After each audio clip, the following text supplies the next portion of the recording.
Hello and welcome to the How Not to Screw Up Your Kids podcast, the bucket emptying episodes. I'm your host, Dr. Mary Han. So pour yourself a cuppa, find a comfy seat and enjoy the conversation.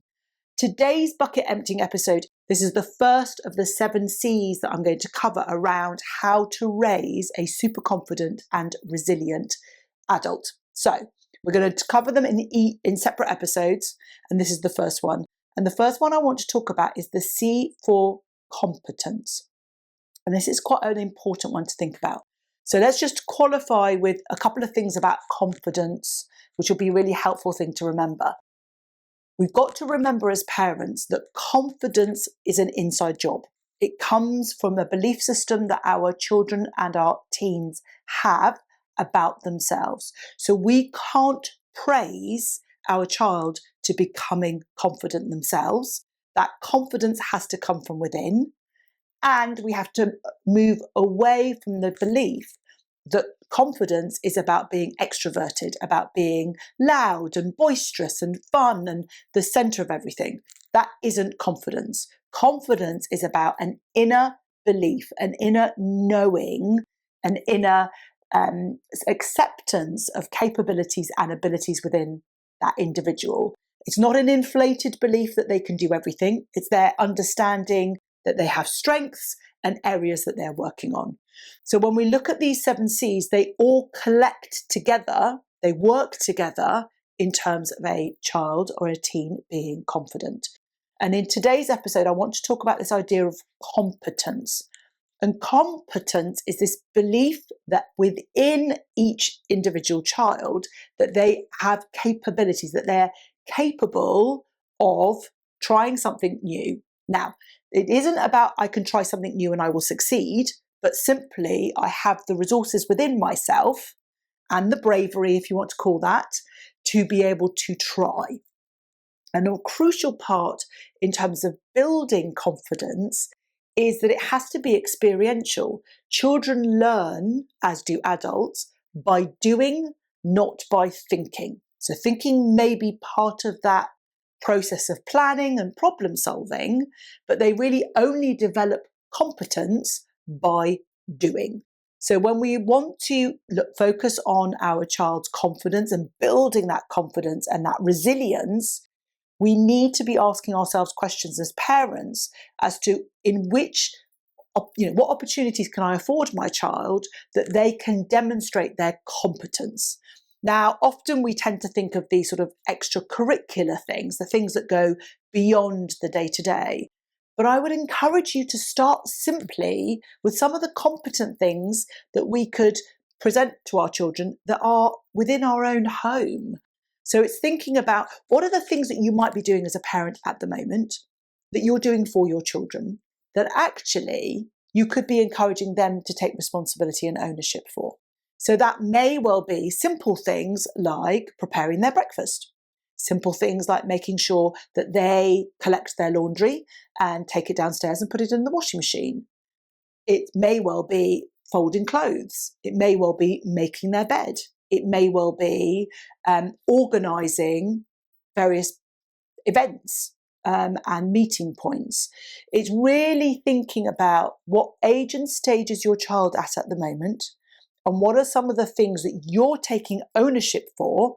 And we know that you've got competence, but we want to help our children gain that competence. So it's really looking, first of all, am I doing anything that I believe that my child is now that I could, now they might not be completely capable of doing it yet, it comes with practice, but are there things that I could delegate, that I could hand back to my child, or that I'm doing that I really shouldn't be doing at all because I'm actually getting in the way of my child's developing that confidence? Because we all know when we've done something and our children do something, they feel incredible about it. And that's where confidence comes. So for example, you might be listening to this and you may have a child who is really struggling with their confidence academically at school.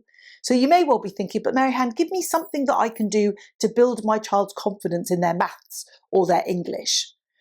Confidence doesn't necessarily build for maths directly only in maths. We have to build their confidence that they're a capable person, that they can try things, and if they don't work, or they don't go to plan, or they, goodness forbid, that they fail, that actually that doesn't reflect on them and their character and who they are. It's just simply a part of that process.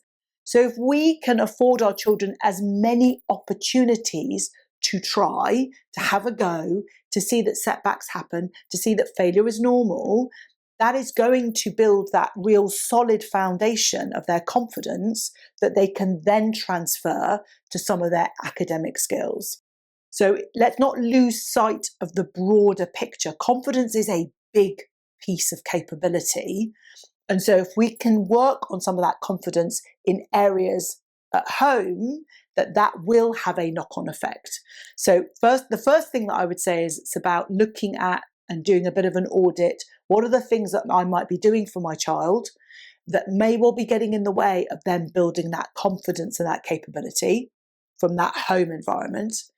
And then if we have genuinely reached exhaustion in those opportunities, we can then start looking in those very specific areas that they may not believe that they've got competence in.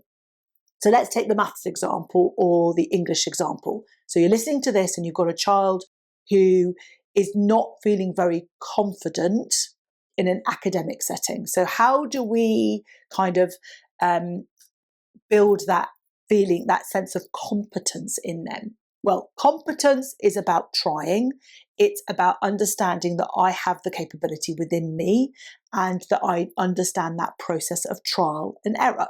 So we are trying to set our children up to believe that, it's this growth mindset. It's this notion of praising process rather than praising outcome. So again, the first thing we're going to do is we're going to check when my child is in a situation where they don't feel confident in some area academically, what language am I using? Am I focusing in on the end result, whether they get that maths problem correct or whether they get that English spelling or the writing, whatever it might be? Am I communicating a slight mismatch and actually focusing much more on the feedback that I'm giving them is about them getting it right, or am I praising the process? We have to remember that when we're trying to help our children build this notion and this belief that they have competence and capability, that it is about them attempting, trying, learning, feeding back, reviewing, and that all of the language that we're using has to be around process. We have to detach the outcome, remove ourselves from the outcome, make it really clear to our children that we are so impressed with them having a go. And what did they learn from that? And what would they do next time, rather than feeding back to them constantly around the outcome, the result that they got. Because if we can just give them that little bit of praise around the fact that they felt really scared about doing something and they were worried that they didn't know how to start or that they would get it wrong, but they still had a go. And that's all we feed back on. You had a go and I'm so impressed with it. Yeah, but how did I do? Oh, we're not interested in that. It doesn't matter. We're just so impressed with the fact that you tried and it was, and that you gave it a go. The outcome isn't the relevant piece. It's the fact that you tried. So really making that the center of what we do, because that builds a belief that I can get there, I can be competent, I just need to try again and again. And always doing that piece about reflecting. What have I learnt and what will I do differently as a result? And that's how we build the competence. And that in turn feeds their confidence. So I hope that you'll find that useful. There will be 6 others, so that we'll have them all together. The 7 C's to helping build our children's confidence and their resilience. As ever, if you have enjoyed this podcast, I would be so grateful if you could rate, follow and review the podcast so that others can find us and we can spread the love. So until next time.